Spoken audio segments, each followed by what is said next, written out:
Bonjour à tous.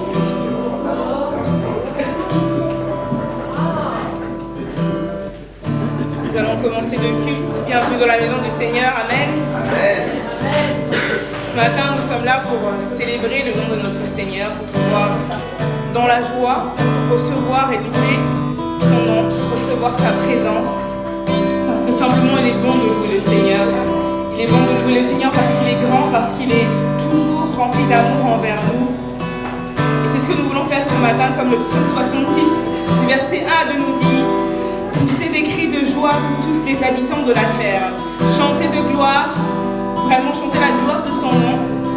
Célébrer la gloire, sa gloire par louange. Donc vraiment, nous qui sommes habitants de la terre, comme ce psaume dit, il nous invite à célébrer la gloire de notre Père, à chanter ses louanges.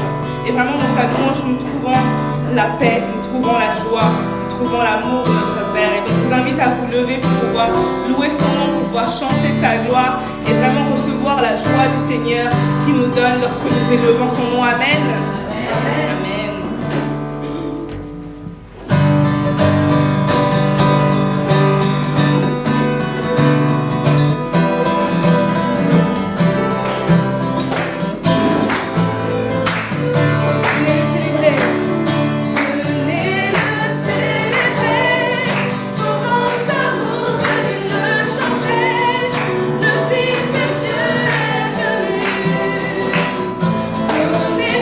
Vie.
Si la peur m'envahit, et mon âme chavire, ton créateur de la vie, mon secours, créateur de la vie, mon secours est en toi.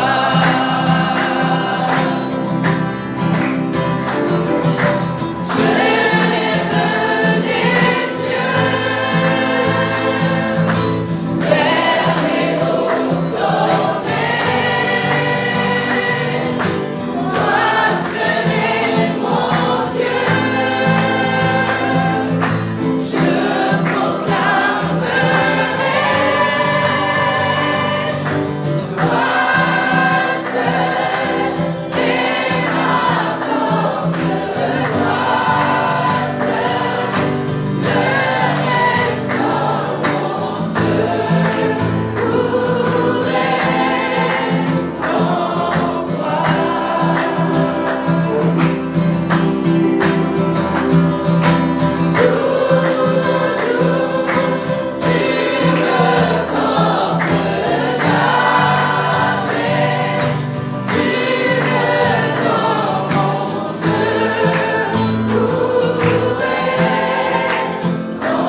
Ensemble, nous voulons continuer à glorifier le nom de notre Seigneur Jésus-Christ. Il est le Dieu 3 fois saint, il est le Dieu de gloire, le Dieu de bonté. Et ce matin, nous sommes présents par la grâce de Dieu. Nous sommes là en bonne santé, nous avons le souffle de vie, c'est le Seigneur qui nous fait don de la vie, c'est lui qui nous fait la grâce d'être dans sa présence ce matin. Il est le Dieu 3 fois saint et ce matin nous voulons également rentrer vraiment et marcher dans la sainteté de notre Père. Comme cette année, nous voulons nous mettre à part, entièrement à part pour le Seigneur. Nous voulons apprendre de lui, nous voulons connaître encore plus ses voies. Et nous voulons apprendre également à marcher avec obéissance sur les sentiers de l'Éternel. Et ce matin, nous voulons élever nos voix ensemble pour dire, Seigneur, nous voici ce matin, nous sommes là pour te rencontrer, nous sommes là pour célébrer ta majesté, nous sommes là pour glorifier ton nom, nous sommes là pour crier et proclamer que tu es le Dieu 3 fois saint et que tu n'as point de semblable. Prions sans pour recommander le culte de ce matin, incliné le Seigneur. Père éternel, mon Dieu, mon roi, merci pour ta bonté. Seigneur, merci pour ton amour. Ce matin, Seigneur, je suis dans la joie de pouvoir me tenir devant ta face, Seigneur. De pouvoir être dans ta présence avec les frères et sœurs pour te louer, pour te glorifier. Seigneur, ce matin, nous voulons te rendre un culte qui t'est agréable. Et nous prions que tu reçoives nos cœurs. Seigneur, que tu reçoives nos cœurs comme un sacrifice de bonne odeur. Avec nos vies, Seigneur, te célèbre, Seigneur, te glorifie. Reçois toute la gloire ce matin. Et nous prions, Seigneur, pour te recommander le culte entre tes mains, afin que tu conduises toutes choses et que tu reçoives la gloire pour les siècles et les siècles. Merci pour ta bonté et merci pour ta présence au milieu de nous ce matin. Dans le nom puissant de Jésus-Christ que nous avons prié. Amen. Amen. Bienvenue dans la maison du Seigneur. Amen. J'espère que vous êtes dans la joie ce matin. Et donc nous souhaitons la bienvenue à toutes les personnes qui sont là ce matin pour la toute première fois. Bienvenue dans la fête de l'Éternel. Amen. Et donc voilà, vous avez donc le code QR que vous pouvez scanner pour pouvoir avoir accès au formulaire que vous allez remplir. Voilà, ça nous donne également, ça nous permet de vous connaître, de savoir qui vous êtes et aussi de pouvoir vous contacter après. Amen.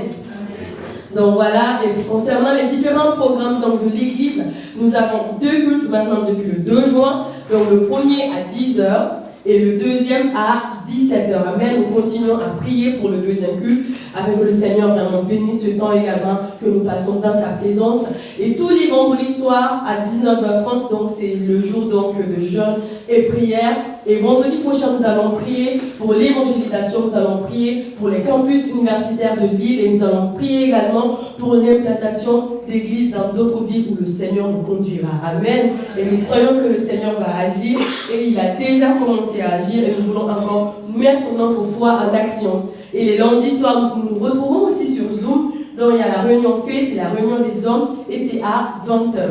Et les samedis aussi, on se retrouve ici à l'église avec l'équipe de louange à 12h pour la répétition du culte de dimanche. Amen. Amen. Et donc voilà, nous continuons avec notre lecture biblique. Et donc la semaine prochaine, nous allons lire donc le psaume donc, du chapitre 27 jusqu'au chapitre 33. Vraiment que le Seigneur continue de nous parler à travers sa parole et que nous puissions chanter ces merveilleux cantiques à l'Éternel que nous avons dans le psaume. Amen. Et également, voilà, l'étude biblique face à face, comme on l'annonce tous les dimanches. N'hésitez pas, si vous désirez vraiment apprendre encore plus à connaître la parole de Dieu, à passer plus de temps dans la présence du Seigneur, allez voir le pasteur à la fin du culte, il vous expliquera et il organisera un temps avec vous. Amen. Amen. Et voilà, donc dimanche prochain, c'est le repas fraternel. Et merci déjà à tous les frères et sœurs qui contribuent tous les derniers dimanches donc du mois en apportant quelque chose, que ce soit un plat, un dessert ou de la boisson ou de l'eau. Vraiment, on arrive à passer de très bons moments ensemble, à partager ensemble. Donc voilà, dimanche prochain, 30 juin, ça sera le repas fraternel de l'église. Et comme d'habitude, n'hésitez pas à me dire les plats que vous allez ramener. C'est plus par rapport à l'organisation pour qu'on sache aussi et prévoir au cas où il n'y a pas assez. Mais à chaque fois, il y a assez et il reste. Amen. Donc ça, c'est le témoignage aussi de vos cœurs. Et donc voilà, même si vous oubliez de me dire vos plats, les frères et sœurs qui ont l'habitude par exemple de ramener un plat, voilà, je vais vous relancer pour savoir si vous ramenez ou pas, mais voilà, c'est pas pour vous harceler, c'est juste pour savoir. Amen. Et voilà, et nous continuons également à prier pour notre projet dans le nouveau bâtiment. Et on arrive tout doucement à notre objectif, c'est 50 000 euros, amen. Et j'espère qu'on ira au-delà de ces 50 000 euros. Et nous prions également pour que le Seigneur fasse grâce, qu'il prépare un bon bâtiment pour la vie de l'Église, amen. Donc notre Seigneur, il est merveilleux, il a toujours pourvu et nous croyons qu'il va pourvoir également pour ce beau projet. Et donc là, nous avons le petit résumé des différents programmes du mois de juin. Donc souvent, je pense que c'est bien aussi de prendre en photo comme ça nous permet au cours de la semaine, si on oublie, on peut dire, ah, je vais checker pour voir ce qu'il y a à l'église, voilà et tout. Et également prier pour ces différents programmes parce que c'est vraiment la vie de l'église, c'est ce qui maintient aussi l'église et c'est ce qui nous permet de nous maintenir aussi dans la foi. Amen. Amen. Donc voilà, nous voulons également préparer nos cultes pour venir aussi offrir nos dîmes et offrandes au Seigneur. Et je pense que depuis quelques dimanches déjà, on partage aussi sur la dîme. Et le Seigneur nous édifie beaucoup, il nous parle à travers la dîme et l'importance aussi de la dîme pour l'Église, mais pas que pour l'Église, mais également pour notre foi. Amen. Parce que c'est le témoignage de notre foi, c'est notre obéissance également aux prescriptions de l'Éternel. Et ce matin, nous voulons encore venir dire, Seigneur, me voici et je viens vraiment t'offrir mon cœur en sacrifice. Je viens, Seigneur, pour te remercier pour cette grâce que tu m'accordes. Je viens te célébrer avec le peu que j'ai, Seigneur. Alors reçois cela pour la seule gloire de ton nom.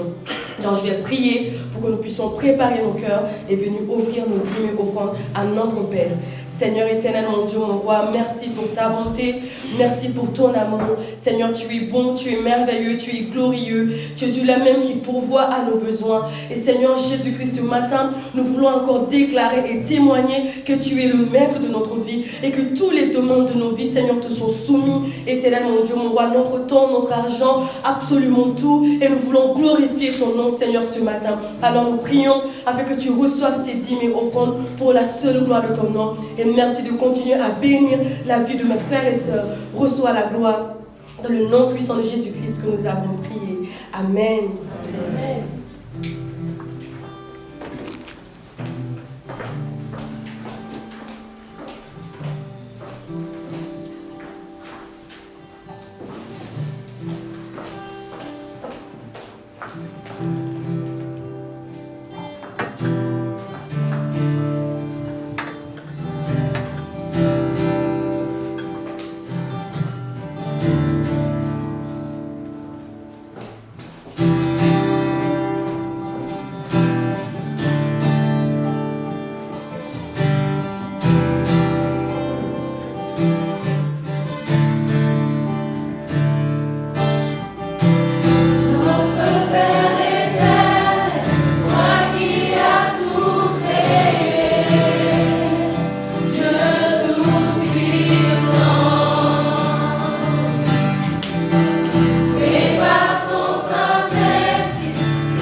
Seigneur, merci pour ce matin, merci Seigneur pour ce culte, merci Seigneur pour notre présence, merci Seigneur pour ta présence dans notre vie, nous conduire Seigneur vers tes sentiers, pour que nous puissions être juste à tes yeux.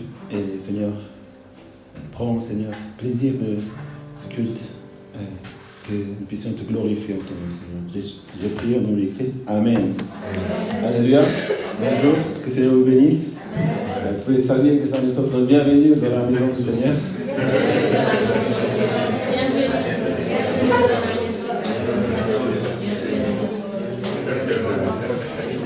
C'est le Seigneur qui nous accueille, c'est le Seigneur qui nous invite, c'est le Seigneur qui nous aime, c'est le Seigneur qui a pourvu vraiment nos vies et aussi cette église. Et nous rendons grâce au Seigneur pour toutes ces choses. Merci aussi au Seigneur pour la présence de notre frère qui est la première fois venu pour notre église. On peut applaudir pour l'accueil. Nous applaudissons au Seigneur d'avoir nous fait connaissance ici. Aussi nous applaudissons pour vous encourager. Et Jean. Merci. Je pense qu'on peut s'encourager les uns les autres. On peut applaudir les uns les autres.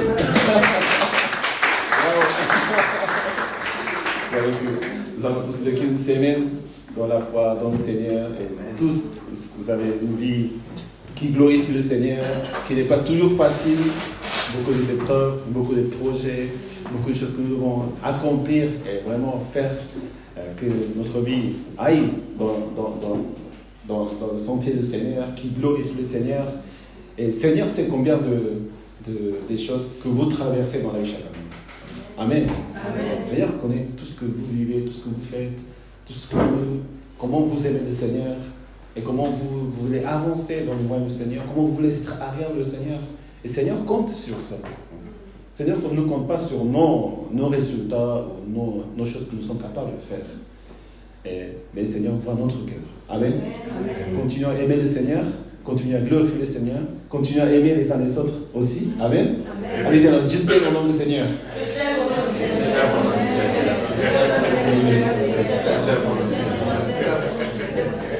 Nous voulons partager la parole de Dieu aujourd'hui dans le thème de discipulat.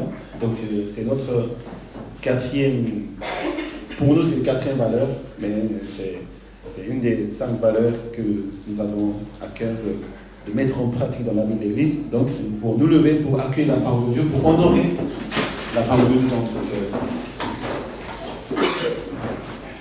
2 textes que nous connaissons très bien de notre cœur, Matthieu 28, 19, 20 et 2 Timothée 3, 7, 17. Allez donc, faites de toutes les nations des disciples, baptisez-les au nom de Père, de Fils, de Saint-Esprit, et enseignez-leur à mettre en pratique tout ce que je vous ai prescrit. Et moi, je serai avec vous tous, avec vous tous les jours, jusqu'à la fin du monde. En 2 Timothée 3, 16, toute écriture est inspirée de Dieu et utile pour enseigner, pour convaincre, pour corriger, pour instruire dans la justice, afin que l'homme de Dieu soit formé et équipé pour toute œuvre bonne. Amen. Vous pouvez prendre place.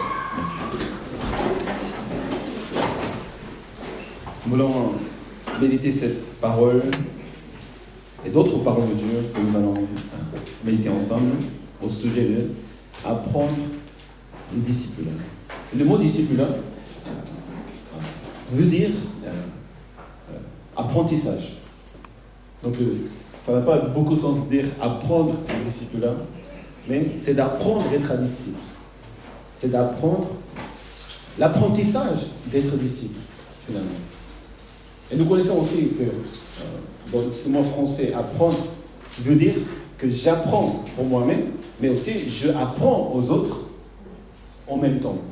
Donc, c'est en gras, en esprit, pour que nous puissions focaliser dans ce sujet de apprendre à être disciple et apprendre aux autres à être disciples. Amen. Amen. Ça, c'est ce que Seigneur nous a demandé de faire les disciples. Seigneur a dit, allez faire de toutes les nations des disciples. C'est-à-dire que baptisez-les au nom de Père, de Fils, Saint-Esprit, enseignez la mettre en pratique tout ce que vous prescrit. Mais nous savons que Seigneur nous appelle à faire des disciples, à être des disciples. Seigneur, il n'est pas mort sur la croix, ou il ne nous appelle pas vers Dieu pour être chrétien. Je vais expliquer pourquoi. En fait, le mot chrétien est apparu pour la première fois en Actes chapitre 11, dans l'église d'Antioche. Avant que la parole se propage en Jérusalem, Judée, Samarie et jusqu'au centre de la terre, nous savons que la parole de Dieu a été faite pour les Juifs. Les disciples du Seigneur, les Juifs, ceux qui connaissaient la loi du Seigneur. Mais le jour de Pentecôte, quand son esprit est arrivé, les disciples ils ont reçu les dons des langues. Et ce fait que les gens ils ont commencé à parler dans des langues différentes, de différentes régions. Et tous les Juifs qui étaient dans leur région, ils étaient venus à Jérusalem pour fêter la Pentecôte, et ils ont entendu de parler dans leur propre langue. Donc c'est une manifestation qu'on dit de parler en langue. C'est une manifestation de Saint-Esprit. C'est un don de l'Esprit, de la prière. Il se passe à ce moment-là, quand les gens de différentes régions, ils étaient là. Donc ça n'a pas simplement une signification d'un don de prière, mais aussi c'est l'ouverture de la parole de Dieu vers les autres régions. Amen. Soyez mes témoins de Jérusalem, Judée, Samarie et jusqu'au centre de la terre. Seigneur, veut que nous soyons ses disciples, veut que nous soyons ses témoins jusqu'au centre de la terre. Et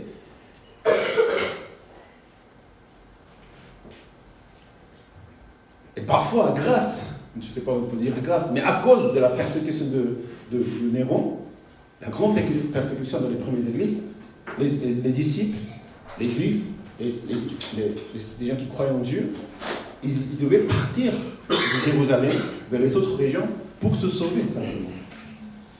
Donc vous voyez comment Dieu agit dans la vie de l'homme pour que la parole puisse accomplir. Dieu nous conduit d'une manière qu'on ne peut pas mesurer, calculer, on ne peut pas vraiment se projeter parce que Dieu est dans l'histoire de l'Église. Je pense que dans notre vie c'est pareil. Nous sommes là aujourd'hui, ici à l'Église, ici en France, à Lille, tous les parcours que nous avons les uns les autres. Nous sommes arrivés à un endroit et ça n'a pas été pour le but d'annoncer, être des témoins du Seigneur, là où le Seigneur nous appelle. Mais les circonstances, ils sont faites que nous soyons là pour être des témoins du Seigneur dans le monde entier. On est venu chacun, nous, pour nos besoins, de connaître le Seigneur. Parce que nous étions dans la souffrance, nous étions dans la solitude, nous étions dans le péché. Donc nous avions besoin de connaître le Seigneur. Et le Seigneur se révèle à nous pour nous donner cette vie dans la paix, dans l'amour du Seigneur. Mais non seulement on est venu par hasard. Toutes ces choses n'est pas au hasard. Amen. Notre vie n'est pas au hasard. Notre vie n'est pas au hasard. Tout est planifié par le Seigneur. Tout est calculé. Même dit avant la naissance, notre vie est déjà dans le plan du Seigneur. Si nous suivons la voie du Seigneur, le Seigneur a un plan magnifique pour la vie de chacun de nous. Donc on vient dans le Seigneur, on croit dans le Seigneur, on arrive dans son église, on arrive à connaître la parole de Dieu. Toutes ces choses que nous avons fait sans savoir pourquoi le Seigneur nous donne cette grâce, c'est pour être des disciples, être des témoins dans le monde entier. C'est une grâce encore de dire, on est là. Le Seigneur nous appelle à être des disciples. L'ordre du Seigneur, la mission, c'est de faire des disciples. Amen. Et dans les premières églises, en revenant en Actes chapitre 11, dans l'église d'Antioche, le caractéristique de cette église d'Antioche qui était en Judée, c'était qu'il n'y avait pas que les Juifs. Il y avait aussi des non-Juifs. Il y avait des gens de l'Afrique du Nord, les gens de l'Orient.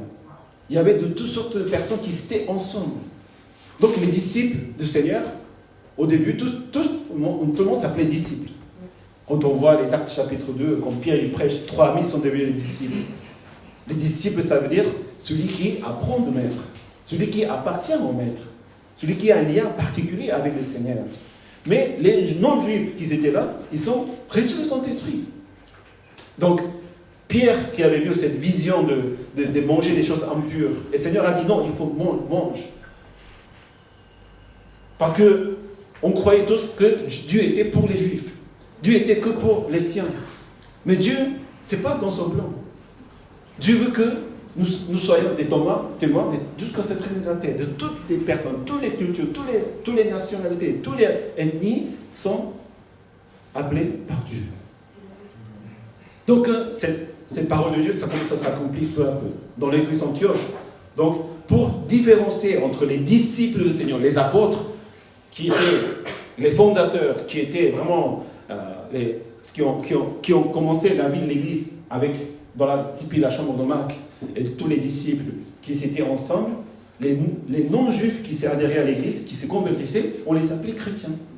Juste pour faire la différence entre les disciples du Seigneur Jésus-Christ, direct, avec les autres qui se convertissent dans le Seigneur, alors qu'ils n'étaient pas de leur groupe.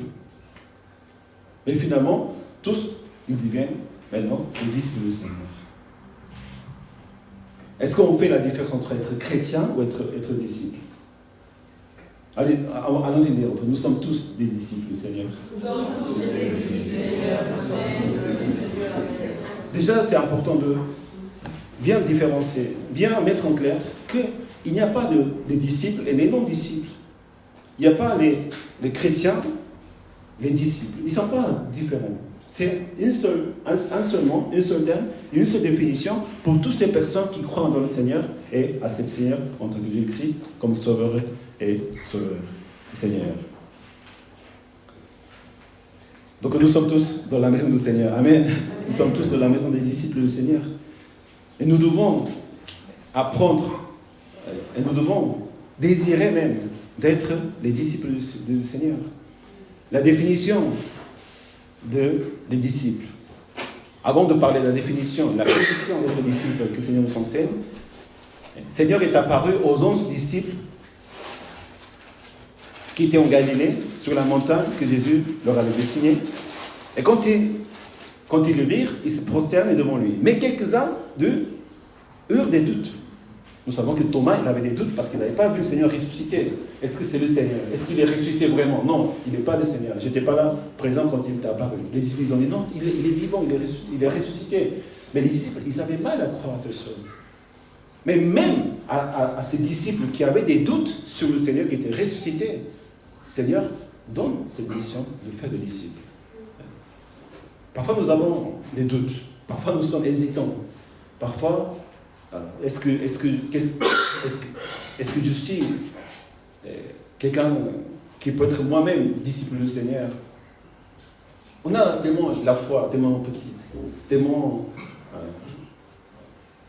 qu'on ne peut pas vraiment gérer par nous-mêmes. Mais le Seigneur nous considère tous des disciples du Seigneur.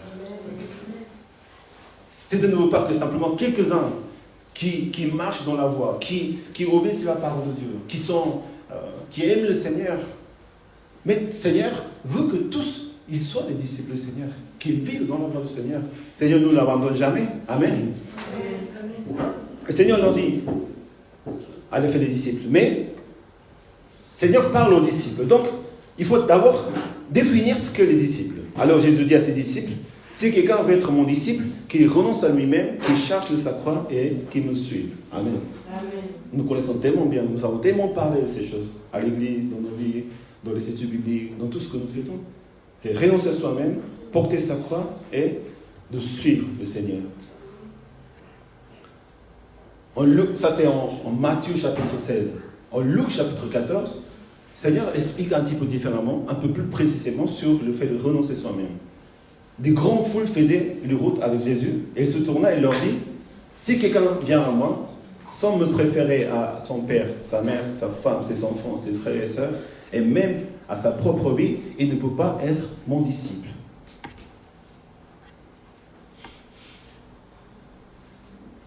Ensuite, le Seigneur dit, si quelqu'un ne porte pas la croix et ne me suit pas, il ne peut pas être mon disciple. Renoncer à soi-même, c'est de préférer le Seigneur avant toute autre chose.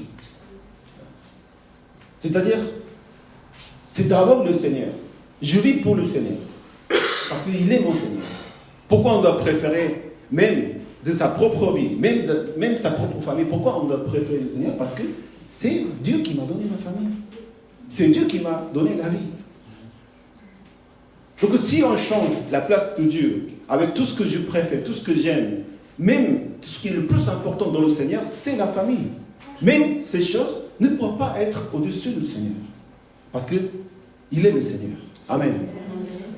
Renoncer à sa vie, c'est de reconnaître qu'il est le Seigneur, que nous reconnaissons vraiment Dieu comme le créateur de toutes choses, que notre Seigneur, notre berger, notre tout. Et sans lui, rien ne peut exister dans notre vie même. Donc, nous reconnaître la Seigneurie d'abord. Deuxième, c'est porter la croix. La croix, c'est quoi? C'est ce que nous portons dans nos mains. Dans la vie que nous marchons dans le Seigneur nous donne la croix.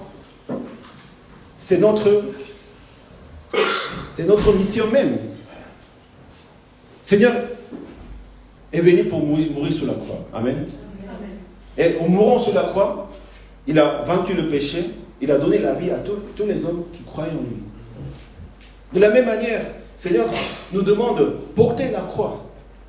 C'est-à-dire que notre vie maintenant doit vivre en tant que disciple du Seigneur, c'est de vivre comme le Maître. C'est de vivre pour sauver les personnes, pour annoncer cet évangile.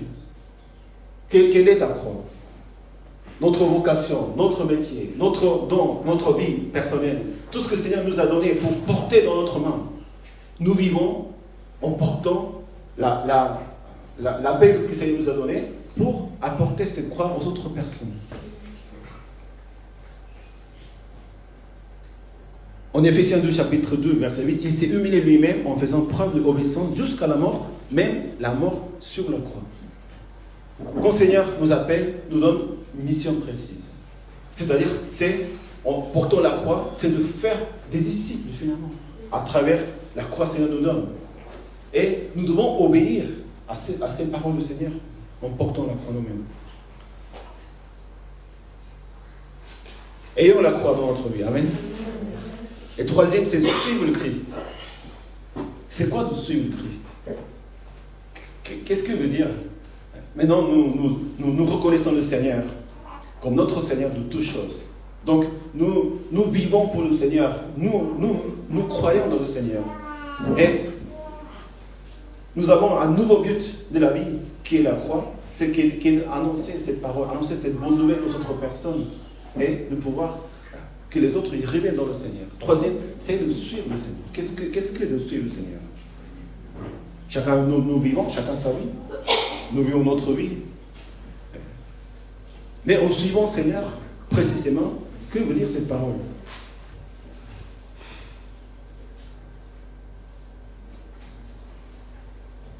En Somme 25, 15, je tourne constamment les yeux vers l'Éternel, car il dégagera mes pieds du piège.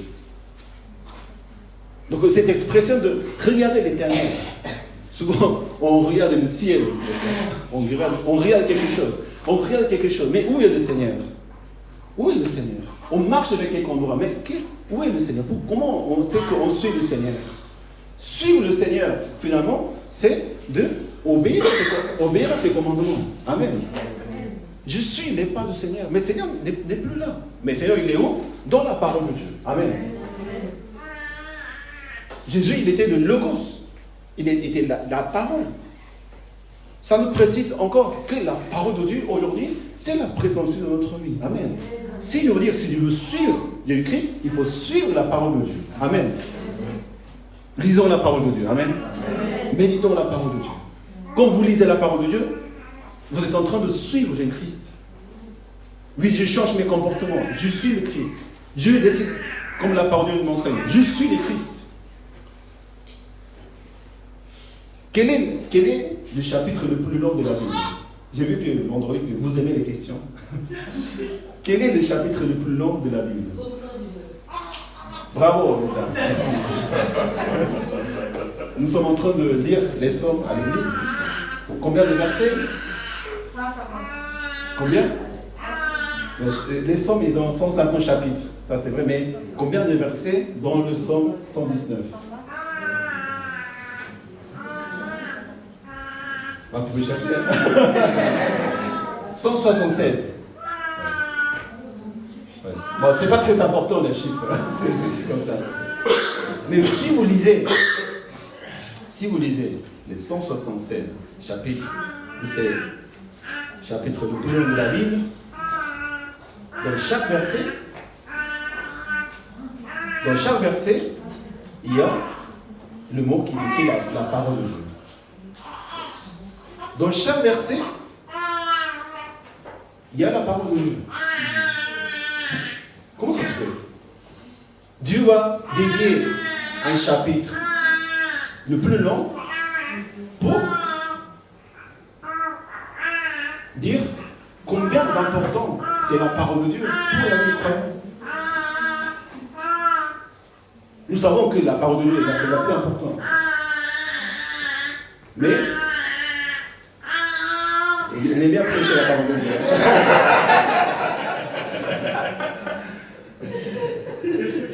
Sinon, je peux te lever, comme ça, je te prie.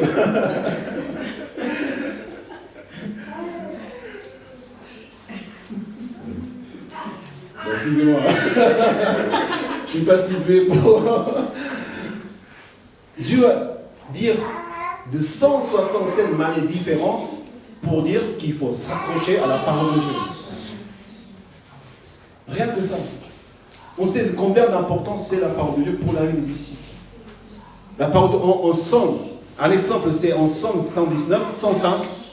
Ta parole est une lampe à mes pieds et une lumière sur mon sentier. C'est-à-dire, je marche, je suis le Seigneur et je marche sur quoi? Sur le sentier du Seigneur. Et c'est quoi ce qui va me montrer le chemin? C'est la parole de Dieu. Vous ne regardez pas le Seigneur dans l'air. Vous ne regardez pas le Seigneur sur l'écran de téléphone.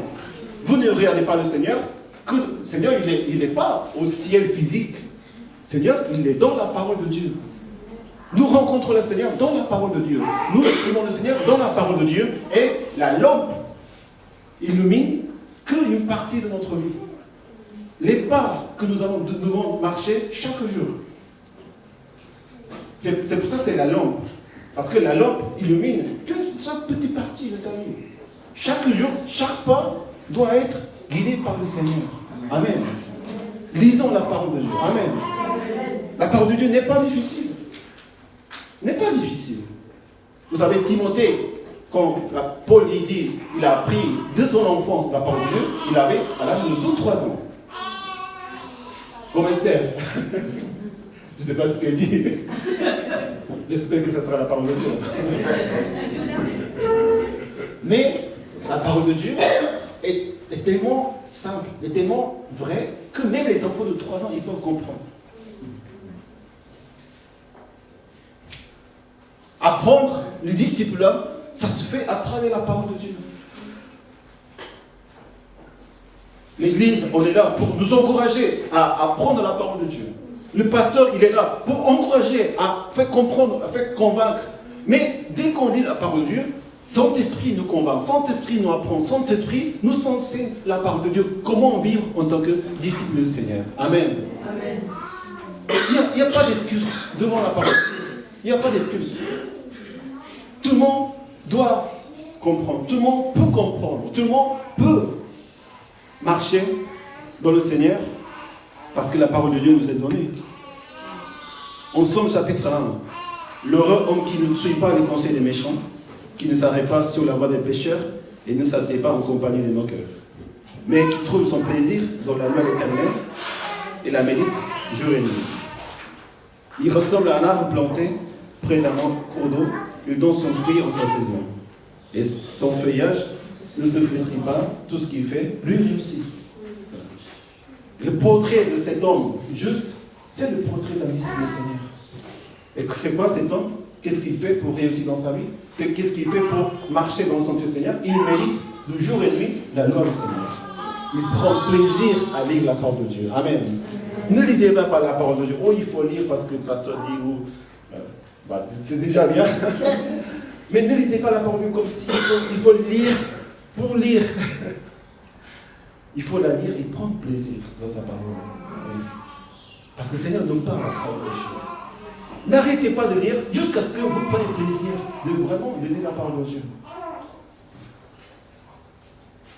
Parce que le Seigneur dit, celui qui prend plaisir dans la loi de l'Éternel, médite jour et nuit, celui qui va vraiment réussir dans toutes ces choses. Un disciple, c'est finalement, c'est de renoncer à sa vie.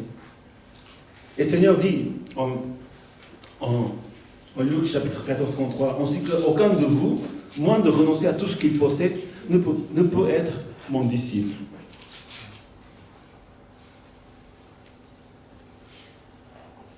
C'est-à-dire que dans ces versets de Luc 14, il va faire une comparaison avec une personne qui va construire un tour. Et il va s'asseoir pour calculer s'il peut vraiment avoir dépensé tout son argent pour construire un tour. Parce que s'il ne calcule pas, et s'il ne voit pas qu'il ne va pas arriver à tout construire, ça sera une honte. Donc, il faut calculer d'abord, est-ce que tu peux arriver à construire tout.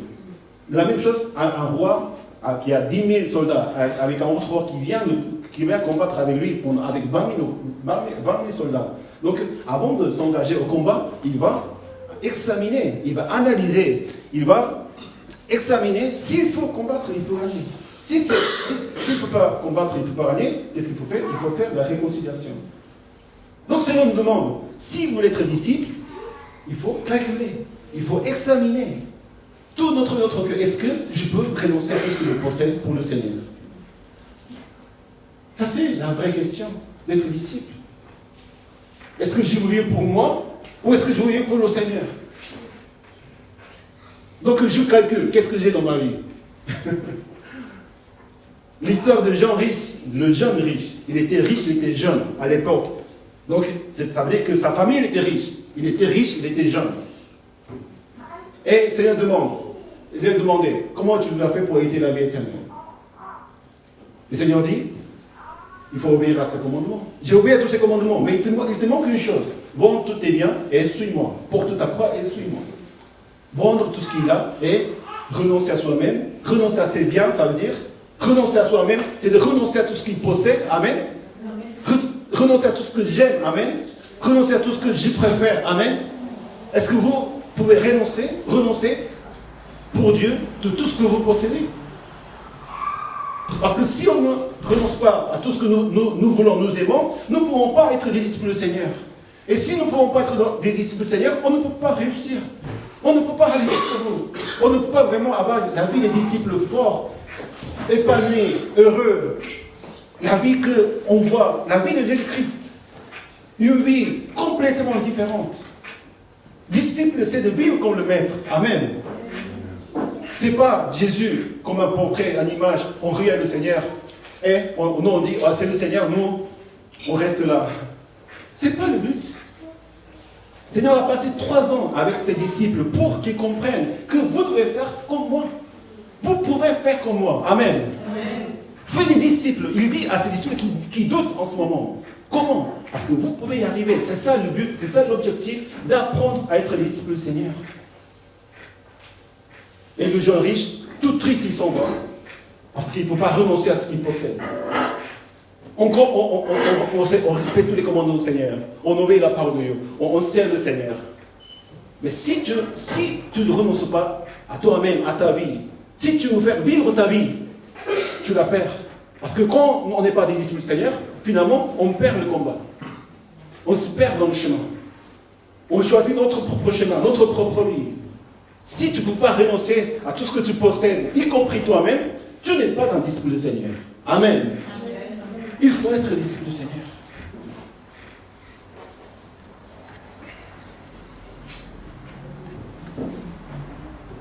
Mais toute personne qui a rencontré le Seigneur, toute personne qui a écouté l'évangile de Christ, toute personne qui a fait cette rencontre avec Jésus, comme Zachée, comme Bartimée, qu'est-ce qu'ils ont fait? Ils ont commencé à donner tout ce qu'ils possédaient. Bartimée, il était pauvre, il était dans la rue. La seule chose qu'il avait dans sa vie, c'est l'homme aveugle qui a ouvert les yeux de Jésus-Christ sur la rue. Il avait les vêtements. Il a jeté ses vêtements et il a suivi le Christ. Tout ce qu'il possédait, c'était les vêtements. Vous pensez parce que les vêtements, c'est rien. Pour lui, c'était tout ce qu'il avait. Mais il a jeté les vêtements, il a suivi Jésus-Christ. Il a ouvert les yeux. Il n'était pas allé voir sa famille ou voir le monde, voir la nature. J'ai ouvert les yeux, je jette tout ce que j'ai et je suis Jésus-Christ. Sachez, c'est pareil.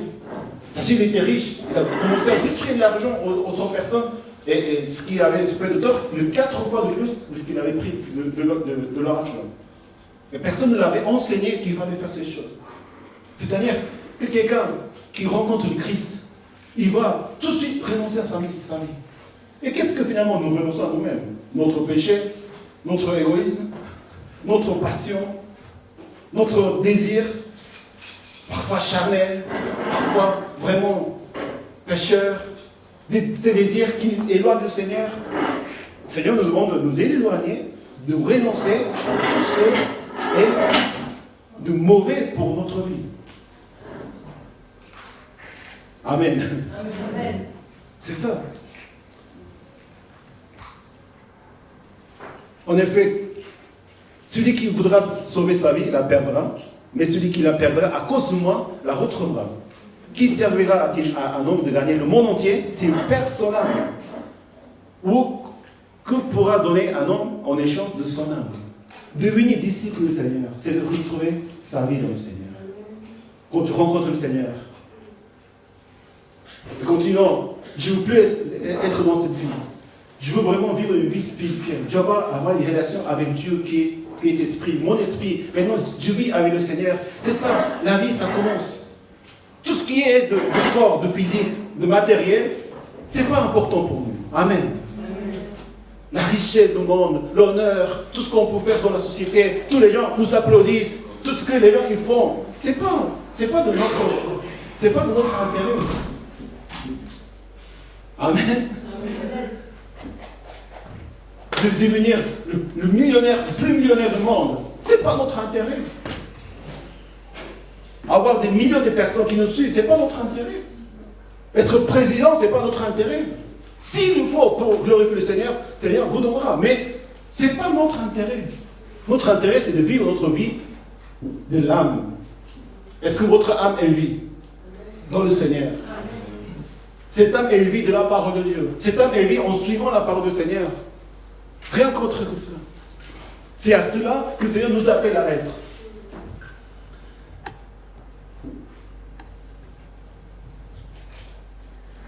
On se souvient tous du premier jour quand on a rencontré le Seigneur. Amen. On veut vivre pour le Seigneur. Je n'ai rien à envier ou à désirer autre chose. On vit pour le Seigneur. Soyons des disciples de Dieu. Amen. Des disciples de Christ. C'est ça notre vie. C'est ça ce que le Seigneur nous demande et pour devenir. Et quand on devient disciple, on doit apprendre dans le Seigneur à être des disciples. À travers sa parole, à travers la fraternité.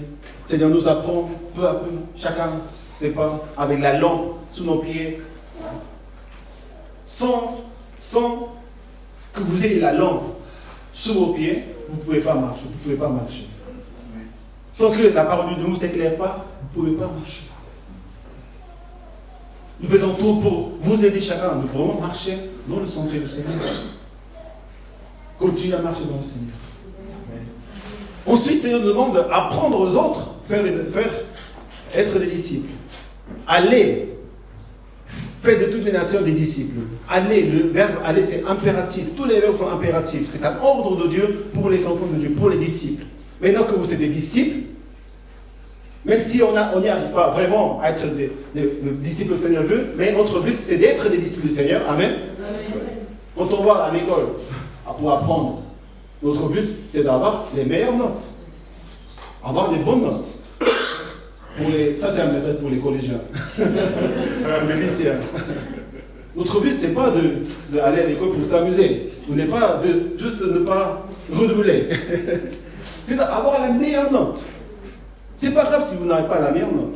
Mais le but d'un étudiant, c'est d'avoir la meilleure note possible pour sa vie. C'est de la même manière, Seigneur, nous donnons la parole de Dieu. Chacun, nous vivons dans sa situation, dans son parcours. Notre but, c'est de nous mettre en pratique le maximum et de obéir le maximum la parole de Dieu que nous entendons du Seigneur. Amen. Chacun est différent, on ne se compare pas. Mais toi-même, tu dois te faire avec tout son cœur, toute ta force, vraiment, pour arriver à mettre en pratique la parole de Dieu. Allez, Seigneur dit. C'est-à-dire, go. C'est commencer, c'est de démarrer, c'est d'avancer, c'est de bouger à l'avance. On ne reste pas à notre endroit, non, restez calme. Non, allez. De Jérusalem, Judée, Samarie, tout ce que c'est traîné de la terre. Il faut aller, il faut avancer, il faut faire quelque chose pour faire des disciples. Si personne n'aurait pas annoncé l'évangile dans notre vie, on ne serait pas ici. C'est-à-dire que quelqu'un a pris l'initiative de s'engager dans le Seigneur, maintenant que je suis devenu disciple. J'apprends à être un disciple, j'apprends à être un disciple. En même temps que j'apprends, je dois aussi apprendre aux autres à devenir des disciples. Ça, c'est la vie des disciples. Non seulement être soi-même. Je vis pour le Seigneur. Moi, je renonce à toute ma vie. C'est très bien, et c'est ça d'être disciple. Mais maintenant, si tu veux être vraiment les disciples du Seigneur, que le Seigneur nous enseigne dans la Bible, il faut faire des disciples. Faites de toutes les nations des disciples. De toutes les nations. Ça veut dire de toutes sortes de personnes que le Seigneur nous fait rencontrer et nous fait vivre ensemble. Une église comme la nôtre, c'est une église multiculturelle. Amen. Ça, ça c'est l'église que le Seigneur vraiment veut construire, veut édifier depuis les premières églises. Non seulement d'une seule culture, non seulement d'un seul groupe de gens, mais de toutes sortes de personnes, des différentes cultures, différents arrière-plans, qui se réunissent dans un endroit et en croyant du Christ et en étant unis dans l'amour du Seigneur. C'est bizarre que vous avez un pasteur coréen. On est en France. Donc déjà, c'est pour son sûr que ça ne sera pas d'une seule culture. Parce que même moi, je ne suis pas d'ici. Même moi, je n'ai pas d'une seule culture. J'ai plusieurs cultures dans ma vie. Et dans l'église, il n'y a pas que moi, il y a tous les différents, que nous sommes tellement différents. Mais que le Seigneur a un but, un objectif, une raison pour laquelle il nous fait unir ici. Vous savez, pour être dans une église comme notre, comme le Seigneur, pourquoi le Seigneur demande d'être dans la diversité, dans les multiculturalités. Moi, avant, je ne croyais pas ça. Moi, je pensais, non, il faut être d'une seule culture. Parce que si vous êtes avec les Américains, Asiatiques, Africains, Européens, non, personne ne comprend rien. On demande à faire quelque chose, on ne comprend rien. Oui. La gestion de temps, les habitudes, toutes ces choses, c'est très très différent. Donc je crois non, pour faire avancer le royaume de Dieu, il faut que ça soit d'une seule culture. Mais j'ai été trompé. Parce que le Seigneur ne veut pas que la culture prenne la place dans la vie de l'Église, mais que la foi prenne la place. Que nous ne sommes pas unis par la culture, mais que nous sommes unis par la foi en Jésus-Christ. Et pour accepter la culture de l'autre, il faut que ta culture, tu renonces à ta propre culture. Amen. J'adore toutes les cultures, mais il faut qu'on renonce à sa propre culture, à sa propre façon d'être. Il faut vraiment renoncer à soi-même pour que l'Église Seigneur et pour faire des disciples de toutes les nations, de toutes les cultures, de toutes les ethnies, toutes les nationalités, il faut qu'on renonce à nous-mêmes. Donc cet environnement, cette situation nous aide à être des disciples du Seigneur encore plus. C'est une richesse incroyable. Amen. C'est une richesse incroyable. Et on ne veut pas faire des disciples, c'est-à-dire créer des personnes tout comme pareillement à tous. Puisqu'on est tous des différentes cultures, on est tous différents, mais on est tous disciples du Seigneur. C'est pas incroyable ça. On est tous différents, mais on est tous disciples du Seigneur. Avec les mêmes valeurs, le même cœur, le même amour, la même direction. On marche ensemble, chacun à sa façon, mais on est tous des disciples du Seigneur. Normalement, on ne peut pas rester ici comme ça. Donc, en dehors de l'église. Ailleurs, on ne se réunit pas ici, constamment, régulièrement, tout le temps, pendant des années. Quand il n'y a pas la même culture, les mêmes intérêts, on ne peut pas rester ensemble. Mais la grâce fait que nous sommes des disciples de toutes les cultures différentes. Comme l'apôtre Paul, il dit lui-même, En effet, bien que je suis libre vis-à-vis de tous, je me suis fait esclave de tous afin de gagner le plus grand nombre. Avec ce qui sont la loi, comme je suis avec la loi, même si je ne suis pas sous la loi. Avec ce qui sont sans la loi, comme je suis sans la loi, alors que je ne suis pas sans la loi.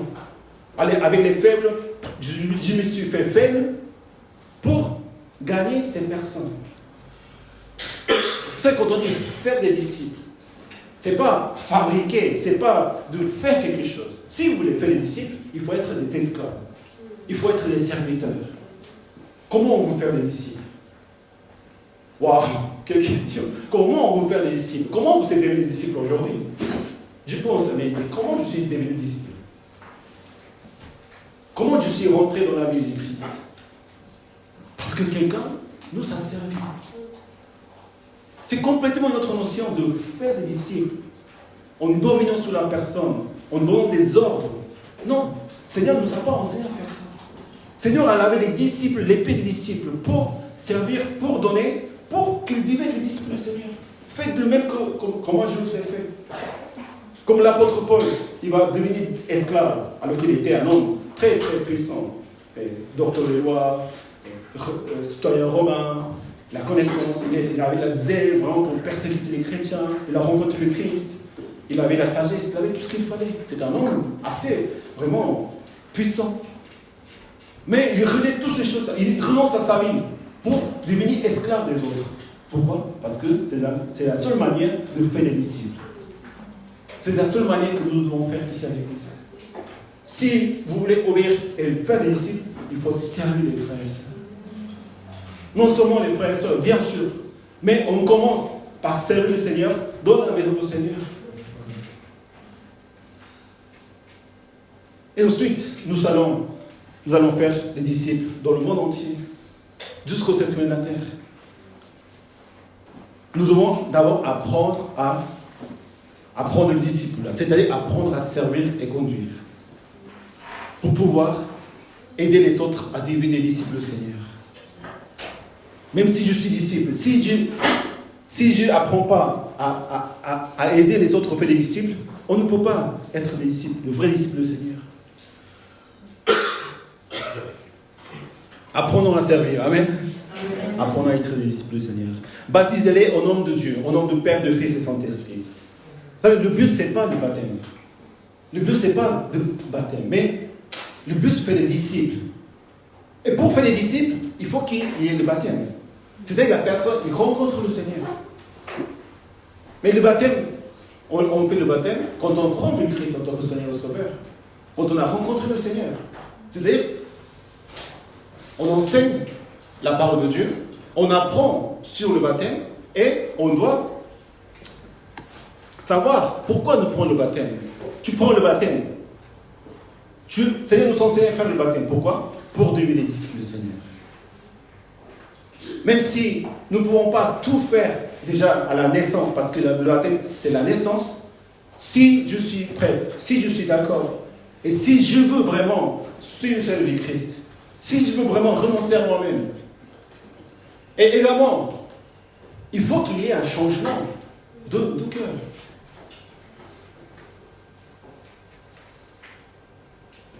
Il faut vraiment qu'on voit que la personne, non, tu crois en du Christ. Tu vis pour lui. Tu renonces à ta vie, tout ce que tu possèdes pour le Seigneur. Tu veux marcher dans le Seigneur, c'est ça d'être croyant, c'est ça d'être disciple du Seigneur. Et il faut que ça commence pour pouvoir être baptisé. Sinon, pourquoi on veut être baptisé? Quelle est la raison pour être baptisé? Pourquoi le baptême est important? C'est la nouvelle naissance, mais il doit y avoir déjà ce changement de cœur parce que tu as rencontré le Christ.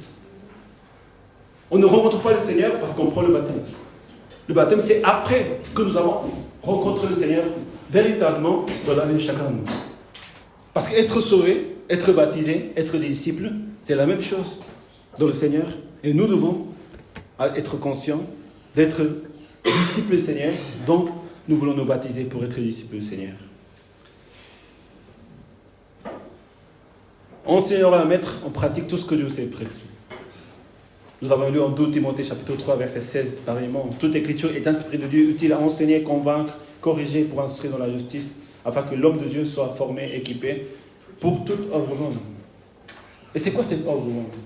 C'est d'être un disciple du Seigneur dans la relation avec Dieu. Et la parole de Dieu fait cela. Mais enseignez-leur à mettre en pratique tout ce que Dieu s'est prescrit. Enseignez-leur. C'est d'apprendre aux autres la parole de Dieu, comment mettre en pratique, en étant des simples, en montrant ces choses-là. En 2 Timothée, à la suite de cette parole de 3,16, en 2 Timothée 4, verset 1 à 5, l'apôtre Paul dit encore à Timothée, prêche la parole, insiste en toute occasion, qu'elle soit favorable ou non, réfute, reprend et encourage. Fais tout cela avec une pleine patience et un entier souci d'instruire.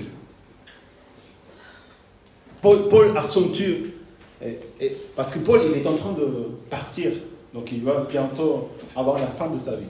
Donc la chose qu'il va demander à Timothée, c'est de prêcher la parole, enseigne la parole de Dieu, aux fidèles, aux chrétiens, aux disciples du Seigneur. Parce que c'est le dernier mot qu'il a donné à Timothée. Pourquoi? Parce que c'est la seule manière de faire des disciples. Et les disciples, ils ont besoin de cela. En plus, il dit, en effet, le temps viendra où les hommes ne supporteront pas la sainte doctrine. Au contraire, ayant la déterminaison d'entendre des choses agréables, envie d'entendre des choses agréables, ils se donneront une foule d'enseignants conformes à leurs propres désirs. Ils détourneront l'oreille de la vérité et se tourneront vers les fables.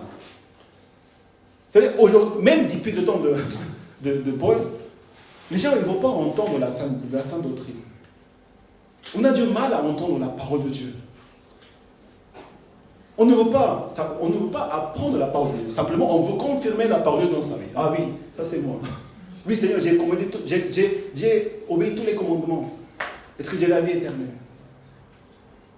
Sans réfléchir, est-ce que vraiment j'ai renoncé à toute ma vie? Qu'est-ce que c'est d'être disciple?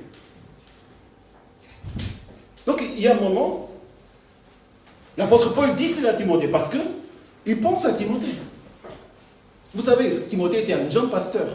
Donc quand il voit les gens, il ne va pas entendre des choses qui est de la parole de Dieu. Paul alerte Timothée pour dire, ne prêche pas autre chose que la parole de Dieu parce que les gens ne vont pas t'écouter. Ça c'est le grand danger aujourd'hui. Deux choses qu'il faut vraiment retenir dans notre cœur. Il faut apprendre à être des disciples. Amen. Quand on est au culte, quand on est devant la parole de Dieu, quand on est avec les frères et sœurs, quand on est ensemble ici, c'est pour apprendre à être des disciples. On n'est pas simplement un groupe des amis. Pour être vraiment des amis, si on veut vraiment être des amis, il faut que notre réunion soit dans la parole de Dieu, en méditant la parole de Dieu. Bien sûr qu'on fait beaucoup d'autres choses aussi, mais si la parole de Dieu n'est pas dans notre vie, en fait, on n'est pas unis finalement. On veut vraiment être dans la parole de Dieu, dans la maison du Seigneur. Amen. Il faut apprendre. Et ça, c'est seulement quand on a le cœur humble. Quelqu'un qui ne peut pas apprendre, il ne peut jamais devenir disciple. Mais nous sommes tous en train d'apprendre le disciple-là. Amen. Y compris celui qui enseigne, celui qui est là. Toute notre vie, c'est d'apprendre à être des disciples du Seigneur. Chaque jour. Moi-même. Tout le monde. Même l'apôtre Paul. Sauf le Seigneur, tout le monde est disciple du Seigneur. Soyons apprentis. Amen. Allez, tu es un apprenti. Je suis un apprenti. Il ne faut jamais oublier ça. Quand vous lisez la parole de Dieu, à chaque fois, Seigneur nous frappe et nous dit des choses incroyables, même si on connaît par cœur ces versets de Matthieu 28, 19, 20. Seigneur nous montre dans notre vie comment il faut vivre. Il faut apprendre. Amen. Toute la vie, il faut apprendre. Nous allons tous être des apprentis de toute notre vie. Amen. Amen. Mais le deuxième danger, c'est qu'il n'y a personne qui enseigne. Par peur que, non, je vais blesser la personne. Par peur qu'ils ne vont pas accepter. Par peur qu'il n'y aura personne ici après. C'est difficile. L'apôtre Paul dit encore, mais toi, sois sobre en tout. Supporte les souffrances. Vous savez, pour apprendre à quelqu'un de faire quelque chose, c'est la souffrance. En plus, c'est quelqu'un qui ne veut pas apprendre. Tu veux apprendre à quelqu'un qui ne veut pas apprendre. Si tu forces, ils vont dire, pourquoi forcer? Pourquoi vous obliger? C'est vrai, la foi chrétienne, on ne peut pas obliger. Même à nos enfants, on ne peut pas obliger. Comment on fait? On laisse tomber? Non, il faut enseigner. Il faut apprendre. En montrant toi-même. En t'humiliant encore et encore. Comme le Seigneur y a fait. Il a laissé le trône des cieux et est devenu comme l'un de nous pour devenir des serviteurs. Non pas pour devenir un roi en tant qu'homme, mais pour devenir un serviteur. Pour enseigner à être le disciple du Seigneur. Il a obéi à la croix pour enseigner l'obéissance. Il a pris les baptêmes de Jean-Baptiste pour obéir, pour montrer le temple de l'obéissance. Pourquoi le Seigneur a besoin d'être baptisé? Par un pécheur, par Jean-Baptiste. Parce qu'il voulait enseigner, il voulait montrer l'exemple. La seule manière que nous pouvons enseigner, c'est en étant des esclaves et des serviteurs des autres. C'est une souffrance. Mais il faut, si nous sommes prêts à être des disciples et renoncer à nous-mêmes, nous acceptons d'être dans ce but de souffrir pour les autres. Accomplir la tâche d'un évangéliste. Moi, je ne sais pas comment on comprend cela. C'est vrai que Timothée était un évangéliste. Mais quand vous allez annoncer l'évangile dans la rue, vous allez comprendre pourquoi. Combien c'est difficile d'annoncer l'évangile dans la rue. Bonjour, comment vous allez? Est-ce que vous avez 5 minutes? Pourquoi? On vient de dire non. Au début, on est... Oh, qu'est-ce qui se passe? Mais après, on s'habitue, au revoir. Mais combien de difficile d'annoncer l'évangile à quelqu'un? Bon, au mois de juillet et août, comme c'est les vacances de campus universitaire, on va trouver d'autres manières de l'évangéliser. Mais venez tous à l'évangélisation. Pour au moins expérimenter. Si tu veux apprendre l'évangile à quelqu'un, ce n'est pas quelque chose simple. Il n'y a pas de meilleur évangéliste. Il n'y a pas un super évangéliste. Pour tout le monde, c'est difficile.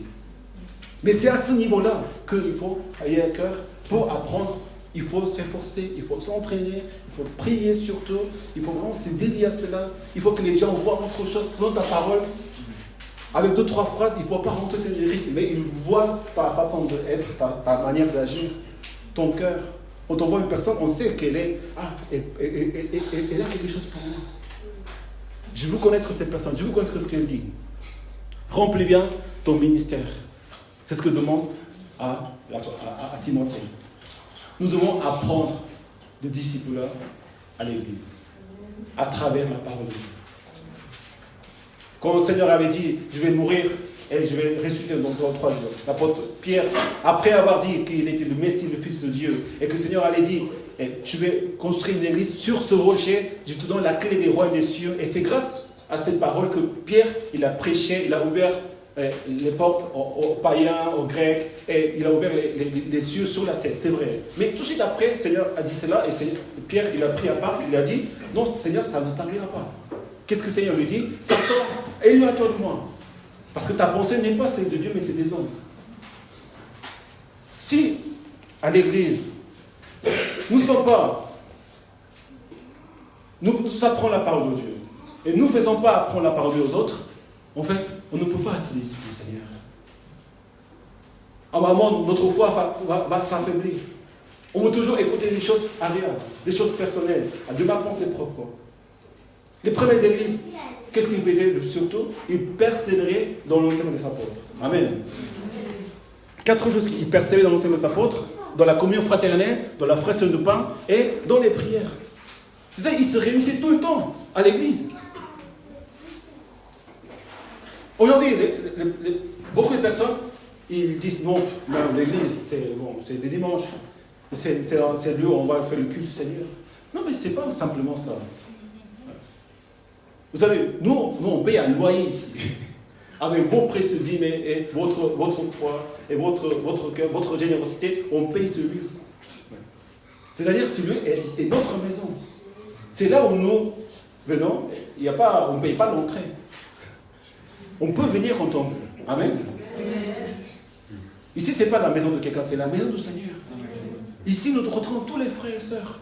Je n'ai pas besoin de prendre un rendez-vous avec quelqu'un pour prendre ça c'est aussi bien. Mais Profitons de ce Dieu. Amen. Exploitons l'église du Seigneur. Décorons la maison du Seigneur et soyons là. Ils priaient, surtout ils persévéraient dans l'enseignement. C'est-à-dire dans l'enseignement de quoi? De la parole de Dieu. Les disciples, ils enseignaient la parole de Dieu. Tout le monde apprenait la parole de Dieu. Ils mangeaient ensemble, ils discutaient ensemble, ils priaient ensemble, ils louaient le Seigneur ensemble. Et qu'est-ce qui s'est passé? Le Seigneur rajoutait chaque jour ce qui était sauvé dans la vie du Seigneur. Nous apprenons ici, c'est là où ça se passe. Notre disciple, quand je vois ça, c'est vrai qu'on ne peut pas manger tous les dimanches. Avant, on le faisait. Mais on ne pouvait pas parce que c'est difficile pour nous. Mais les vendredis soirs, on mange ici. On prie ici. On partageait la parole de Dieu ici. On voit les frères et sœurs. Vendredi, 19h30. C'est là où nous venons apprendre à être disciples, ou aussi apprendre aux autres des disciples. Pourquoi c'est important notre présence? Parce que ta présence, elle fait des autres personnes des disciples du Seigneur. Parce que tu vas servir. Parce qu'on va servir. Et quand on devient des disciples, et qu'on va dans le monde, comme de celles qui ont le goût vraiment du Seigneur, on peut impacter les gens. On peut vraiment faire des disciples. Mais tous les disciples, finalement, ils se réunissent au sein de l'Église avec les autres disciples. Il y a une raison pour laquelle. Donc, nous croyons aux disciples. Nous croyons comment apprendre. Et nous voulons apprendre ici dans la maison du Seigneur, apprendre avec les uns et les autres à être des disciples du Seigneur. Je ne vous dis pas que vous devez tous être les vendredis soirs, mais à toutes les fois que vous pouvez rencontrer des frères et sœurs qui partagent la parole de Dieu. Et au-delà de la parole de Dieu, nous partageons nos vies. On ne partage pas la parole de Dieu, que la parole de Dieu. On partage la parole de Dieu qu'on a reçue les uns les autres. Les réunions Face, les lundis soirs. Mais à chaque fois que nous pouvons nous rencontrer, c'est ça qui va nous faire des disciples du Seigneur. Nous ressembler au Seigneur, parce que chacun de nous, nous avons une manière d'être ressemblable au Seigneur. Et tous, on est différents cultures, mais vous ressemblez au Christ. Allez à l'autre, tu ressembles beaucoup à notre Seigneur.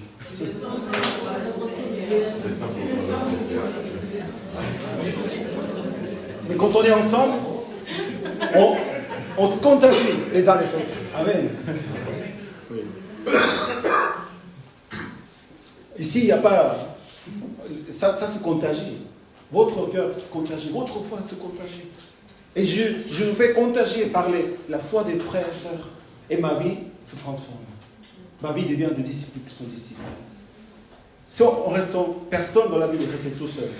Personne dans la Bible, il n'aimait pas être avec les siens. C'est notre force, c'est notre vie. Continuons à habiter ensemble, résider ensemble, rester ensemble et avançons ensemble pour l'œuvre de Dieu. Amen. Amen. Nous allons aller annoncer l'évangile. Nous allons aller implanter des églises parce que nous voulons faire des disciples. Notre but, ce n'est pas simplement annoncer l'évangile dans la rue. C'est, nous avons l'évangile pour faire des disciples. Mais où ça se passe, les disciples-là? Dans la maison du Seigneur. Dans la présence du Seigneur. Là où il y a les frères et sœurs. Là où il y a le pasteur. Là où il y a les responsables. Nous voyons 2 ou 3 fois par semaine. Amen. Amen. À qui vous voyez 2 ou 3 fois par semaine? C'est presque au travail, mais ça c'est quelque chose d'autre. Mais pour une raison, pour faire des disciples, en fait, avec le pasteur, avec les frères et sœurs, on est tous ensemble dans la maison pour faire des disciples. Ça c'est notre force. Que Seigneur nous bénisse et nous bénisse. Prions ensemble.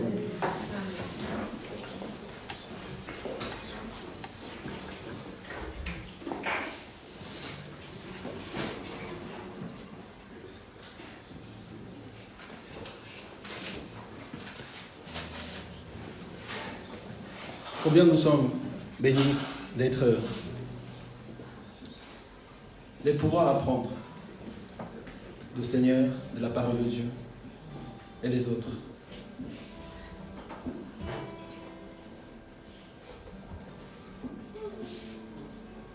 Et quand nous sommes ensemble, Seigneur, nous fais de ses disciples. Seigneur a voulu toujours que ses disciples soient ensemble. Il n'a pas appelé un par un, il a appelé les 12 ensemble. Restez ensemble, priez ensemble. Et je vous donnerai mon esprit. Et ensuite qu'ils ont reçu le Saint-Esprit, ils n'ont pas Ils ne sont pas dispersés. La seule raison pour se disperser, c'était pour annoncer l'évangile. Amen. Sans cette raison d'aller annoncer l'évangile, on peut être une église ailleurs, nous n'allons jamais nous séparer. De plus en plus, on est ensemble, de plus en plus, on devient disciples. De plus en plus, d'autres personnes deviennent disciples. Même moi, quand je viens ici le vendredi soir, et je vois les frères et sœurs prier, louer le Seigneur, mon cœur change. Et je deviens disciple du Seigneur. Je veux continuer à marcher dans le Seigneur.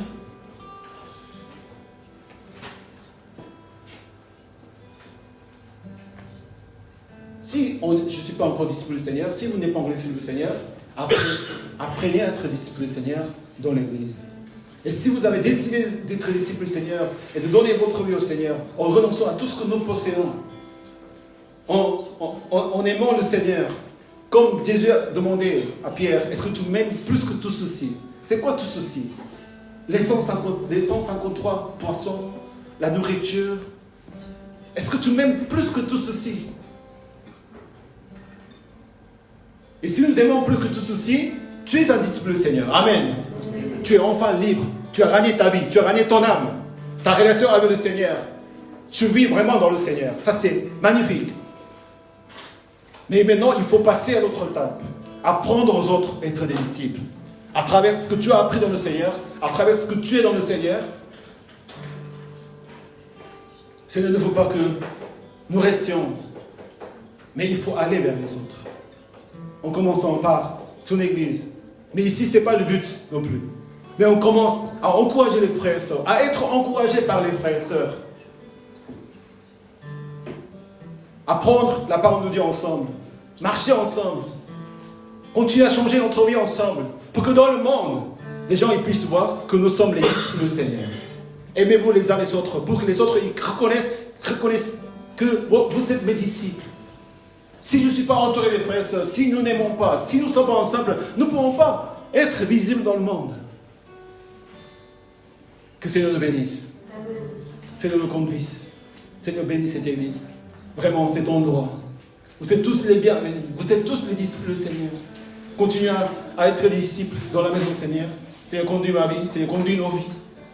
Pour que nous puissions apprendre ta parole. La mettre en pratique ensemble, Seigneur. Sans toi, Seigneur, sans ton église, Seigneur, je ne pourrais pas être un disciple, Seigneur. Aide-moi, Seigneur. Aide-moi et conduis-nous, Seigneur. Prions ensemble.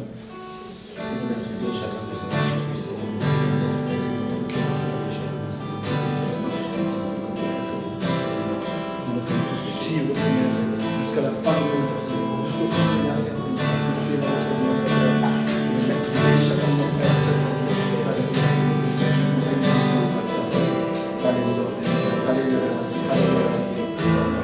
notre relation avec les Seigneur, sa promesse se fortifie en toi, Seigneur. Nous l'envoyons maximum, Seigneur.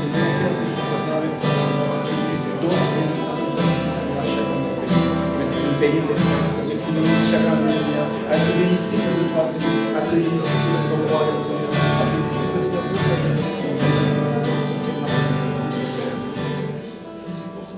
Vous savez, l'église, ce n'est pas des programmes, ce n'est pas des réunions. Bien sûr, il faut préparer les réunions, il faut préparer le culte, il faut préparer le programme. Il ne s'agit pas vraiment de faire ça. Il ne s'agit pas de construire des bâtiments. Le vrai église, c'est le rassemblement des chrétiens. Encore, autrement dit, rassemblement des disciples du Seigneur. Même s'ils n'ont pas un bâtiment. C'est vrai, c'est difficile de se réunir sous le soleil, au parc, dans la rue, ou chez quelqu'un. Parce que ça, c'est toujours. Il y a des invités, il y a quelqu'un qui accueille. Mais le lieu, là où Dieu nous appelle, c'est l'église. C'est pour ça que nous avons besoin d'un bâtiment pour se réunir. Mais ce n'est pas l'essentiel du bâtiment. Ce n'est pas l'essentiel des programmes et des réunions. Le but, ce n'est pas d'éducation, formation. Le mot formation, ça donne un peu l'impression, oui, ça peut forcer les choses. On va changer tous les noms des programmes de l'église. C'est simplement d'être avec mes frères et sœurs, avec les autres disciples, qui croient la parole de Dieu. Vous savez, un arbre planté auprès d'eau, il va toujours porter ses fruits. Mais si les arbres ils sont ensemble, et si nous ensemble les uns les autres, non seulement ils vont porter des fruits, mais ils ne vont jamais tomber parce qu'il y a des autres arbres qui sont comme la forêt qui nous soutiennent. Ne crois pas que toi seul, quand on met sur la parole tout seul, on respecte le commande de tout seul, que tu vas réussir dans le Seigneur. Absolument, nous réussissons ensemble dans la maison du Seigneur, dans le rassemblement des disciples, comme les disciples du Seigneur et comme le Seigneur nous a enseigné. Amen. Apprenons à vivre ensemble. Apprenons à renoncer à soi-même pour pouvoir vivre ensemble, finalement. Pour pouvoir accepter l'autre, finalement. Et le vrai but, finalement, ce que ça va se passer, c'est que notre vie ici dans l'église, elle va s'ouvrir dans le monde, dans cette vie, dans ces sociétés. De voir vraiment que nous sommes les disciples du Seigneur parce que nous nous aimons les uns les autres, nous vivons les uns les autres. Vraiment, nous vivons pour le Seigneur et pour les autres. Et ça, c'est notre témoignage. Notre rassemblement, c'est notre témoignage.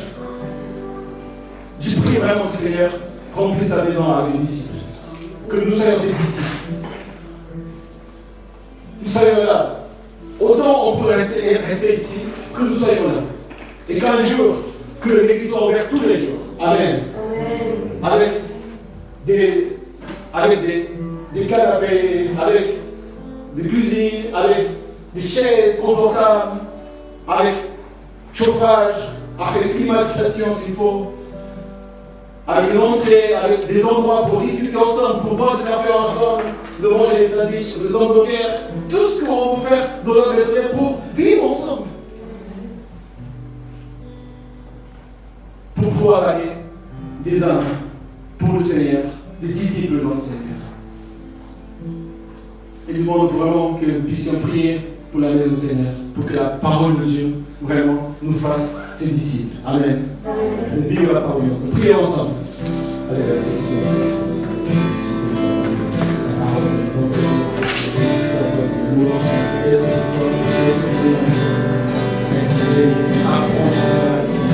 Seigneur, à obéir, à prêcher ta parole, Seigneur, à enseigner ta parole, Seigneur, à enseigner ta parole, d'être disciple, Seigneur, les uns les autres, bénis notre présence, Seigneur, bénis notre lien, notre union fraternelle. Nous pouvons nous laisser pour notre Seigneur et honorer notre Dieu avec un chant.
Oh,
appelés par toi, Seigneur, et nous faire réunir ici dans ta maison. Merci, Seigneur, nous appeler tes disciples, Seigneur. Malgré nos doutes, malgré nos faiblesses, Seigneur, tu crois en nous, Seigneur, tu confies, Seigneur, ta croix, et que le puissant est ensemble. Aide-nous, Seigneur, à te suivre, Seigneur, et être à tes disciples, Seigneur. Être une maison des disciples ensemble, Seigneur, pour tout le glorifier, Seigneur. Bénis nos frères et sœurs, bénis aussi tous les frères et sœurs qui sont là ce matin, Seigneur, que nous puissions vraiment marcher ensemble et vivre tout ensemble, Seigneur. Merci de bénir nos relations, notre communion fraternelle, pour pouvoir, Seigneur, témoigner dans le monde, Seigneur, combien tu es grand, combien tu es notre Seigneur, notre Père. Seigneur, bénis chacun de nous dans la semaine aussi, bénis nos enfants, nos familles, Seigneur, qui sont là, Seigneur, qui grandissent dans la foi, qui puissent être plantés en toi, Seigneur, qui puissent porter des fruits, des beaucoup de fruits, Seigneur, pour ta gloire, Seigneur. Merci pour tout ce que j'ai prié en mon nom de Jésus. Amen. Applaudissons, Seigneur.